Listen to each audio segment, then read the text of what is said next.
Hello, Running Coalescence here, and it's time for another video. So, we are talking about intro to running, and my cat's knocking over the camera. Intro to running. So, you're about to start off in your first run. So, what should you be doing? Of course, stretching. Now, I don't have a video yet on my stretching routine. I will create one.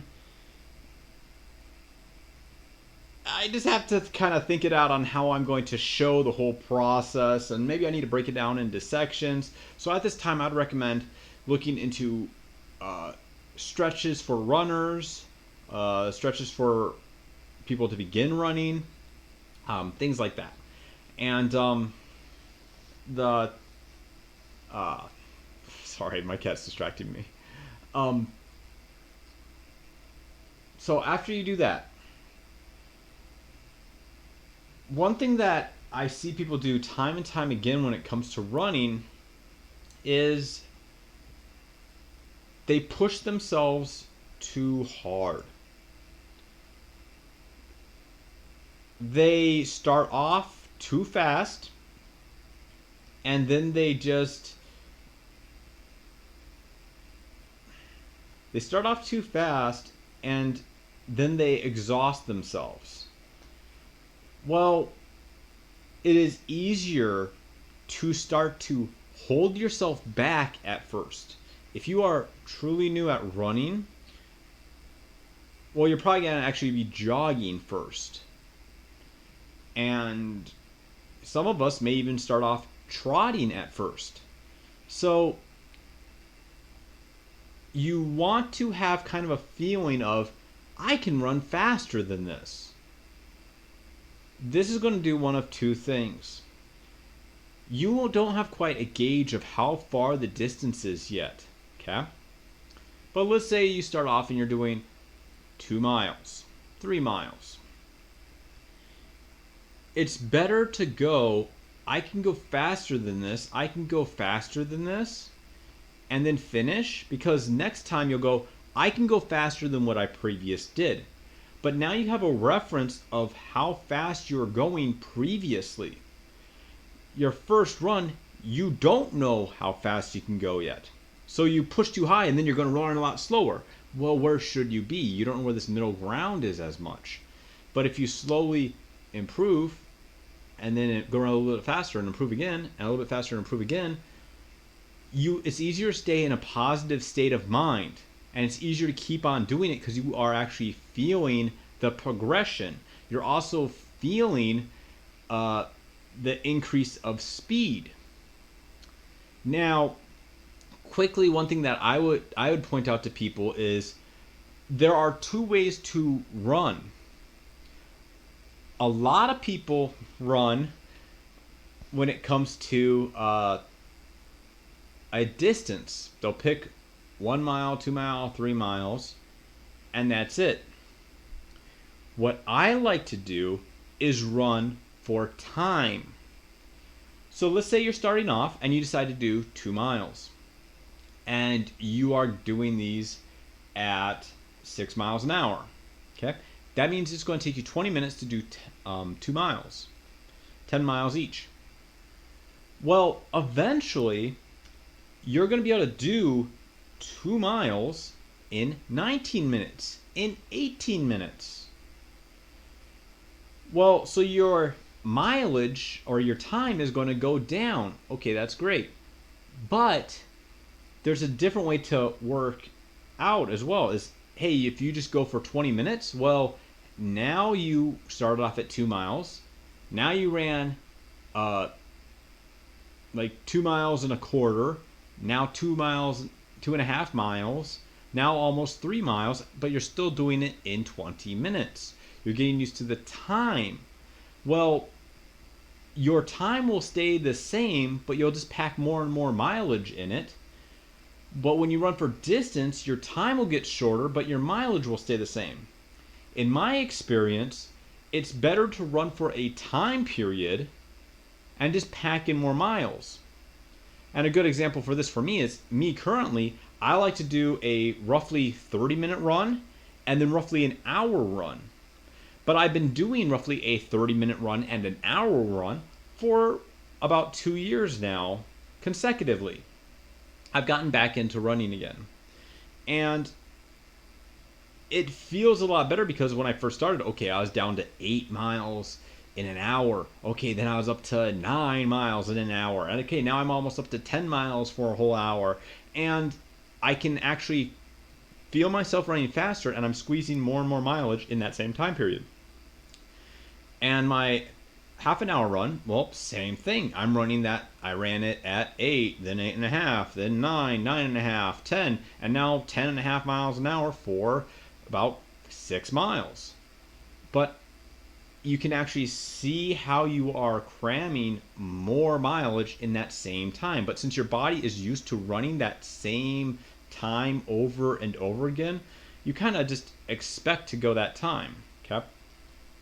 So maybe you have to figure out some extra markers and track some little distance here or there. If you just go onto a search engine and go, how far did I run? That should pull up some maps that you can literally put down points and mark. I would recommend using this over a GPS, but at the same time, if you use a GPS, verify what it recorded and then compare it to a how far did I run a search that's actually showing you where you manually put it in. See how far off they are. Because one thing that I notice is GPS, it will actually zigzag. It's like, no, it's a straight road, but it will go zigzag, zigzag, zigzag, or it will cut off a huge corner of a block. It's like, no, I didn't run through a house or a yard. I went around the block. So it's going to, they're good for straightaways, but when you're in a city turning and stuff, they're not so good. So that's where if you have a chance to do a manual tracker, again, how far did I run? That should bring you to a few websites. Those are the best that I would say. And you may want to go, how far did my GPS say? How far did this go? Say I went. And maybe you just want to average between the two, because you're not going to be taking every single street turn perfectly. You're going to be taking it, on the sidewalk, on the end. You're not going to be running down the middle of the road like a car. At least in the daytime, you're probably not. Nighttime could be totally different, because I can run on the street at nighttime and I won't see another car for hours. So just something to have in mind when you're coming to tracking. Another thing, as long as we're on it, have a stopwatch. Okay? Nothing beats the good old-fashioned $10 stopwatch. No joke. Yeah, you can have all these bells and whistles that are going to beep at you and do this and check your heart rate and all this other stuff, but you should really start feeling internally how your body is feeling. Does your body feel that it's stressed right now? Does your body feel that it's pushing hard right now?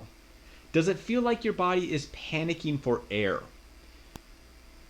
When you can have this feeling of what your body is doing and how it's reacting, that's going to be a much superior gauge than any technology can tell you. Because some of us are more comfortable with a higher heart rate, some of us aren't. So when I look at my heart rate on some of these things, it goes, oh, you better slow down, you're in trouble, you're in trouble. No, I'm fine. I'm fine. This is something that I can maintain. I am comfortable with this. But the technology says otherwise. So the technology isn't bad. It's just you should be aware of how your body is feeling more. So stopwatch, have a map. How far did I run? Track it out, plot it out, find a place around your house. If you need to go just add, I have a 2-mile loop right around my neighborhood. So if I wanted to whip out 26 miles in a day, which I know sounds crazy, but hey, a marathon, I could literally do 2 miles at a time, stop at my house, get some water, just have it on the sidewalk, corner right there, get a drink on a hot day, run another 2 miles, get another drink of water, do another 2 miles, get another drink of water. So I could pretty much set up a marathon right in my own neighborhood. And I could take split times of every single one. So just kind of figure out paths that you can take around. Hey, if you eventually you're going to be probably doing, if you're a distance runner, you're going to be doing 2, 3, 4, 6, 8, 10, 12 miles. Well, if you're out and about and you have an 8 mile run from here to here, and you only need to add on maybe an extra half a mile, well, you need to find out where a half a mile loop is somewhere close to your house. You can either do it at the beginning or the end. I usually slap mine on the end.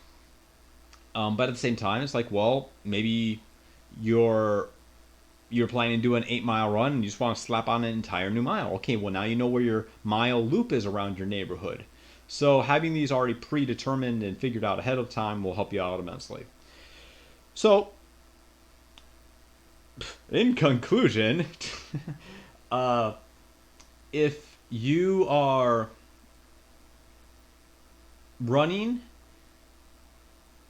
start off easier and go with the mentality of I can run faster next time. I can go faster next time. It's going to be a lot easier to stay in a positive mindset, because if you drain yourself and now you're aching and sore, oh, this sucks, I want to quit. Oh, this sucks, I don't want to do this again. Oh, what was I thinking? Oh my, this is a waste of time. Why did I buy these shoes? So a mentality of slowly stepping up is going to be much better. And in the previous video, I showed running logs. And even though they do seem very, very complex, we're going to talk about them a lot. I'm going to show you the progression. But the thing is, you'll be able to actually see the improvement and go, hey, did your body just improve in performance? Or is it, this is where it's kind of a new norm level is. So, and you'll be able to see on days of when you push really, really hard and you get better. And then, well, you're kind of tired, you're kind of exhausted. Your body's kind of in rehab, rebuild mode. So, and the more aware you are of this in the long term and what to look for and how your body's feeling, dude, okay, that's going to help you out so much more than anything else. So that pretty much wraps up this video. Is just go out, enjoy running. Now, kind of a bonus feature here. Again, I kind of said this slightly at the beginning. You're probably not going to be running. Running is a form, not a speed. Sprinting is a form, not a speed. Jogging, trotting, walking, they are all forms, not speeds. You can go we all have individual speeds we can go in these forms, and we can take them so far individually depending on how much muscle we have built up. But just keep in mind, yeah, you may just be trotting the ground, just versus jogging, okay, which is just going to be a little bit more open than a trot. So you're probably going to be jogging or else a low level run, depending on where you're at. So just keep that in mind. Form. What's your body doing? Just kind of keep in mind where your feet are going and this and that. But at the same time, you don't want to focus on it too much. You just kind of want to run on autopilot. Enjoy some music, because your body will actually figure out what form, where to put your feet better than you actively doing it. If you, in psychology, we talk about new brain and then old brain. Our old brain knows how to run very well. It's the part that tells us to breathe. It's the part that tells our heart to beat. It's the fight or flight systems. It's all these little reactions on things. So our old brain knows how to run better than our new brain does. But we override these commands with our new brain. So what I'm trying to say is, don't be afraid to zone out. Listen to a good song. Hell, sing along with that good song. Kind of ghost off and just, oh man, I just listened to one of my favorite songs and now I'm 3 miles down the road. 3 minutes down the road. Oh man, well, I don't remember what happened. Well, okay, I just kind of deja vu and just started singing and having a good time. That's exactly where you want to be, because again, your old brain, which is at the base, it's at the top of the spine, but it's underneath the main chunk of the brain. It knows how to do this, but we tend to overthink our form, our positioning, our breathing, all of that. So just go, relax, have fun, just, and you'll actually do a lot better. But then at the end go, hey, can I go faster than that? Yeah, I can go faster next time. Okay, next time again. Can I go faster than that? Okay, next time. Okay, can I go faster than that? Oh, I'm right where I need to be for now. Okay, cool, cool. And then a few days after that, you'll be like, can I go faster again? I think I could.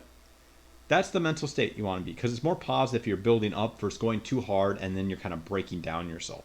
Okay, so that's all for this video, and I'll talk to you guys later. If you like my content, make sure that you subscribe to all 3 channels. I have a main running coalescence channel where I pick a subject and I talk about it for 10, 15, 20 minutes. I also have a Q&A channel where I search the internet, or people that ask me questions, I give them, probably like, I'd say 10, 30 second, minute answers, quicker answers. And then eventually I'm going to also have a live section where I will pull in guests and we'll have conversations. Some of them may be new to running, some of them may be coaches for years, athletes. I know a few people that have been very, very close to getting to the Olympics, but getting their interviews and kind of hearing their story of what they did, what they're currently doing. And so again, just those 3 channels: the main running coalescence channel, running Q&A, and running coalescence live.